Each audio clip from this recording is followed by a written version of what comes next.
How to start dropshipping, the step-by-step. This is part 2, finalizing your product. Now in video 1, we went through the resource and the tool, the website to use to start looking at data to find products to think about, right? Now, in order to validate your product, this is step 2, and you need to do a couple things in tandem. So save this video, come back to it so you can use it as a reference because there is a couple things we're gonna talk about. So step 1, you need to decide how you are going to fulfill orders. 1, do you want to be fully drop shipped? Like, do you want to have a supplier who owns the product, has inventory, can put your label on it and send it and you never touch it? That's one option. Option 2 is you find the actual, the source supplier. So you probably go to Alibaba. There might be some in the US, but mainly Alibaba. You find the product and you do the same thing, right? You label it, you design it, you make the label look like the brand that you're essentially ripping and replicating.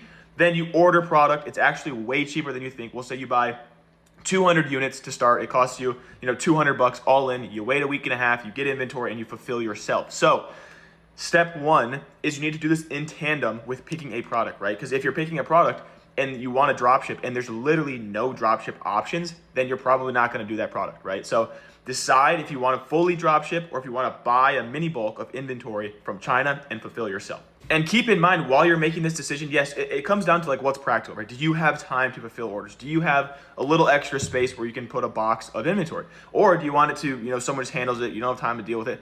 That's fine too. But you need to remember the cost breakdown, right? So if you're using a dropship supplier who's fully handling everything, it's going to be a little more expensive and you're going to pay more margin, right? And so net after all of your costs with dropshipping, you might be netting 15 to 20%, right? Now, if you go to China and you buy, bulk inventory, which is basically a mini bulk is what I call it, say 100 units, 200 units, something really small and affordable. Again, we'll say $200. You wait for it to come to you and you fulfill yourself, your margins will be higher. You're technically paying in time that requires you to fulfill these orders, but the unit price that you pay is going to be like $1 or like $2 per unit from China. So if you can sell through your units, you will actually make a lot more money, if that makes sense. Essentially, that is step 2. So step 1, again, to reiterate, is going on Calodata and looking at the data, getting a ballpark idea of kind of what you want to sell, the niche, and maybe a handful of products. Then step 2 from this video is in tandem with looking at products. You need to decide how you want to fulfill, fully dropship or buying inventory, and then